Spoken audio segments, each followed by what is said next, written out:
जिला स्तरीय ग्रीष्म प्रवाह सुपरिचालनार प्रस्तुति बैठक अनुष्ठित।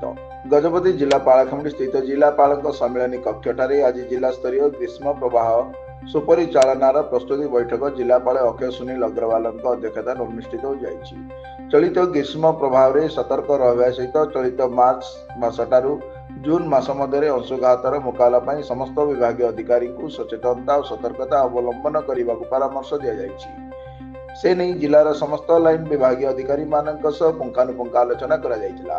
स्वास्थ्य विभाग को उपयुक्त परिमाण ओआरएस पैकेट और आवश्यक औषध मौजूद रखा सह जिला मुख्य चिकित्सालय मध्य एक स्वतंत्र अंशुघात कक्ष अंशुघात रोगी समस्त प्रकार आशु चिकित्सा व्यवस्था को त्वरान्वित करने कहुई। बैठक में अतिरिक्त जिलापाल मुनीन्द्र हान्नागा, उपजिलापाल अनु पंडा, प्रकल्प प्रशासक समेत आदिवासी उन्नयन संस्था पालाखमुंडी अंशुमान महापात्र, जिला जरूरीकालीन अधिकारी विनायक राउल समेत जिलार समस्त तहसीलदार, गोष्ठी उन्नयन अधिकारी समेत समस्त लाइन विभाग जिला स्तरीय अधिकारी प्रमुख उपस्थित थिले।